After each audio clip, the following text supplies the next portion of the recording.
Hey guys, it's Jeff Knutson coming to you from Orange Park, Florida, the Red Sea Max guy. I'm going to talk to you a little bit tonight about some things that have happened in the tank, some things that are going on currently. And before I do that, I want to thank everybody for watching my channel. We're at 15,000 views, and I never would have thought that you guys would have paid that much attention to these crazy little videos that I put up. But I want to turn around the camera and chat a little bit about some basics, and also a couple of changes that have occurred in my tank in the last few weeks. So I'm going to shut the camera off, as I always do, and turn it around, and I'll be right back with you. Okay, so there's the tank, the Red Sea Max 250. I haven't done a video in a little while, so as you can see, a lot of the stuff is growing and growing very well. A couple of things I wanted to talk about tonight is one, water issue, filtration, and also the anemones. You may remember from other videos, if you watched, that right there where the leather cabbage is used to be a green bubble tip anemone. What happened is in the night, one of my snails knocked a piece of acropora off the reef. I don't epoxy any of my coral down, I just wedge it into the reef, and that made the anemone a little upset. He crawled behind the reef up the wall, the back wall of the tank, and ended up coming out right here where you see the acropora, and decided to do battle with the two pieces of torch coral on either side. I moved him because it was apparent that that was not a good situation, and put him back where he was.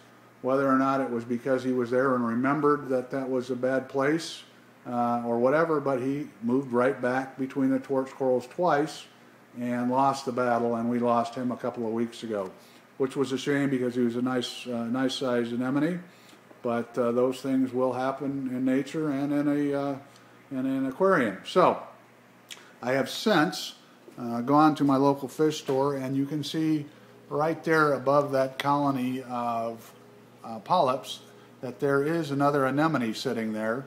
I bought him only because he had some foot damage, and I have a tendency to want for underprivileged sick pieces of coral and sick pieces of what have you, and sick anemones. So I am trying to nurse him back to health. Seems to be doing okay, but he's not quite as active during the day as I'd like to see him, but we'll see how that goes, and I'll report on him a little bit later. As I said, I've got a little water issue going on. You can see by looking at the sand that the algae situation is gone. However, I do have some nitrate problems in the water, even though it looks crystal clear and everybody's happy.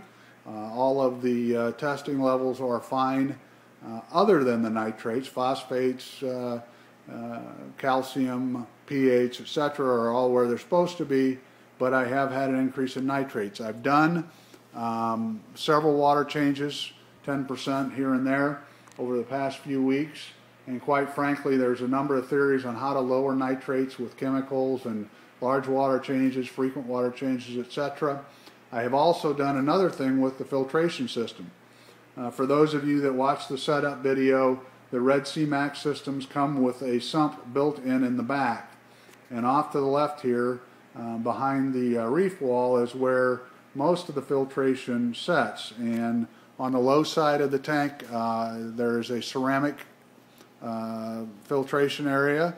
There's also active carbon or active charcoal above that. I have removed all of that and have gone to a micron or a just a small polishing type filter to keep the large sediment from coming into the tank, and I'm trying to let the live rock and the sand do what they do, as well as the water changes, and have cut back on feeding. For those of you that don't know what I'm talking about with nitrates, nitrates are part of the ammonia or the nitrogen cycle in a fish tank. Happens in salt water and fresh water when you set them up. You go through an ammonia buildup initially, which is broken down by bacteria, turns into nitrites, which is broken down by some more bacteria, and turns into nitrates. In a perfect world, you'd like to have very low, almost nominal nitrate levels in any tank, 0 in a freshwater tank, and mine are running in the 15 area. which is a bit too high, sometimes as much as 20. So between the water changes, the change in the filtration system, I am hoping to get those lowered. If you're going to do a fish-only system, you probably want to stay with the factory settings for the filtration.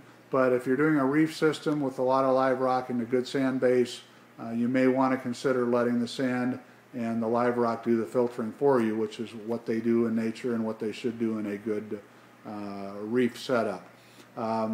Just a couple updates. The anemone on this side, the sea bay anemone, has moved a little bit. He also had a piece of coral fall on him and moved up the reef wall just a little bit. But the clownfish are loving it. They pester him or enjoy him. He eats in every minute, almost every day. They're very rarely, even though they're away from him now, away from him. My black false percola clowns, which you can see there, have not hosted at anything. They've tried mushrooms and they've tried torch coral and etc., but haven't really found a home anywhere just yet. So I'm hoping when that new anemone grows up a little bit, if he does, that they'll find a home in him and quit pestering the other clowns. But for the moment, it is what it is. Everybody else is doing well. As you know, I have a sailfin, a Red Sea sailfin tang. I have a purple tang. I have a cleaner wrasse.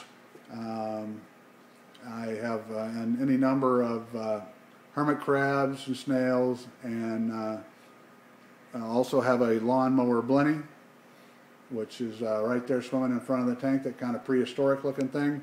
And everything is pretty much good to go, other than the nitrate problem, which I will give you an update on and see how this filtration situation pans out in the next week or so. But beyond that, we are good to go. The water is in good shape other than the nitrates. And we'll check back with you here in a week. Again, I want to thank everybody that's watched. Almost 15,000 views on my channel. It was a new venture for me, and I really appreciate everybody commenting, sending me emails, and everything has been good to go. So we'll check back with you soon, and thanks again for watching.